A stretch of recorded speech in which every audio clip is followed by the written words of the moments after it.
Hello, everyone. Ever wish you could bottle the energy you had in your 20s? You know, when you could burn the candle at both ends and still feel fresh as a daisy? Well, today's episode is all about exploring whether that might actually be possible. You sent us a ton of research on DHEA, right? This hormone that's basically the fuel behind our youthful vigor. Yeah, but here's the catch. DHEA naturally declines as we age. So the big question is, can we actually turn back the clock by supplementing with it? It's a question that has sparked a lot of research. Actually, DHEA, or dehydroepiandrosterone, to use its full name, is a bit of a powerhouse hormone. It's a precursor to other essential hormones like testosterone and estrogen, which, as you know, play a huge role in our energy levels, mood, even how our bodies bounce back from stress. Hi, I'm Dr. Harold Pierre, a board-certified anesthesiologist and addiction medicine specialist. With extensive experience in the operating room and in both methadone and Suboxone clinics, I've dedicated my career to helping patients overcome the challenges of addiction and recovery.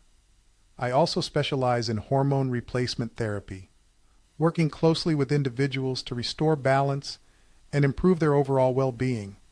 While this podcast is designed to share valuable information, it's important to consult your doctor for personalized medical advice that fits your unique health needs. So, let's break this down a bit, shall we? Think of DHEA like the raw material, the key ingredient. Our bodies use it to produce these other vital hormones. When we're young, we've got DHEA factories working overtime. But around age 25, production starts to slow down, and by our 60s or 70s, those levels have taken a serious nosedive. That's where this research gets really fascinating for me, because the study you shared, the DHEA study, looked at whether topping up DHEA levels could actually make a difference in how we age. To understand the significance of this study, it's important to talk about how it was designed. They used a double-blind, placebo-controlled approach, which means neither the participants nor the researchers knew who was getting the DHEA supplement versus the placebo. This helps to eliminate bias and ensures the results are as reliable as possible. And we're talking about a pretty decent sample size, too. They enrolled 280 men and women, all between the ages of 60 and 79, and followed them for a full year. This wasn't a quick snapshot. They were looking for long-term effects. Now, did DHEA turn out to be the fountain of youth? Well, it wasn't quite that simple, but the results were intriguing, to say the least. The first thing to note is that DHEA supplementation did what it was supposed to do. It significantly increased participants' DHEA levels. And in this study, after a year of DHEA supplementation, participants had DHEA levels comparable to those seen in much younger adults. So they actually managed to shift those hormone levels. But here's the million-dollar question. Did those hormonal shifts translate into real-life benefits? That's the exciting part. The study found some pretty compelling evidence that they did. The researchers looked at a range of age-related factors, from bone health and skin elasticity to even libido. And in many cases, they discovered some remarkable improvements, particularly in women. Let's first talk about bone health. This is where DHEA seems to hold real promise, especially for women. You see, as we age, our bones naturally become thinner and weaker, putting us at risk for osteoporosis and fractures. But in this study, women who took DHEA actually showed improvements in their bone mineral density, particularly in areas like the hips and forearms, which are common fracture sites. So it's not just about preventing further bone loss. DHEA might actually help strengthen bones. Unlike calcium supplements, which mainly help build new bone, DHEA seems to work by slowing down the rate at which your body breaks down existing bone. Okay, so we've covered bones. Now let's move on to something else. I know many of you are interested in looking and feeling younger, and the research suggested DHEA might have some impressive effects on skin, too. This is where the study found some particularly interesting results for women. Remember how we talked about DHEA being a precursor to other hormones? It turns out that one of the ways it might benefit the skin is by boosting collagen production.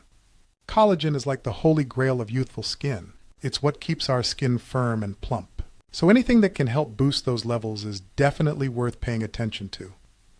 While the study didn't directly measure collagen levels, the women who took DHEA did report increased sebum production. In the right amounts, sebum actually acts as a natural moisturizer, keeping our skin hydrated and supple. And as we age, our skin naturally produces less sebum, contributing to dryness, fine lines, and wrinkles. So it's like DHEA is helping to replenish those depleted moisture reserves. The study also mentioned something about DHEA potentially reducing pigmentation. The women in the study reported a noticeable reduction in pigmentation, meaning those pesky age spots and sunspots might become less noticeable. Now let's switch gears to a topic that I know many are curious about: libido. As we age, things can change a bit in the bedroom. Did the DHEA study find any evidence that DHEA could help in that department? For women over 70, DHEA supplementation was linked to increased libido and greater sexual satisfaction. This might be due to a few factors, including those hormonal shifts we discussed earlier, as well as DHEA's potential to improve blood flow and energy levels. But what about the men in the study? Interestingly, the results weren't as significant for men. While some reported improvements, the overall impact on libido wasn't as noticeable as it was in women. So we've explored some exciting potential benefits of DHEA, but of course, as with any potential treatment, it's important to be aware of any potential drawbacks. The study noted a slight increase in PSA levels in men taking DHEA. PSA, or prostate-specific antigen, is a protein produced by the prostate gland. Elevated PSA levels can sometimes be a marker for prostate issues, so it's something that doctors monitor closely. Another finding was a small uptick in total cholesterol levels in some men over 70 who were taking DHEA. Any changes in cholesterol levels should always be discussed with your doctor. They can help you weigh the potential benefits against any risks and make sure you're taking the right approach for your individual needs. It's crucial to consult with a healthcare professional who is knowledgeable about DHEA and its potential effects, especially if you're considering it for yourself. What might be beneficial for one person could be completely inappropriate for another, even if they're the same age. We're moving away from those one-size-fits-all solutions and towards a more tailored approach to aging and well-being. The key to success is having open and honest conversations with your healthcare provider.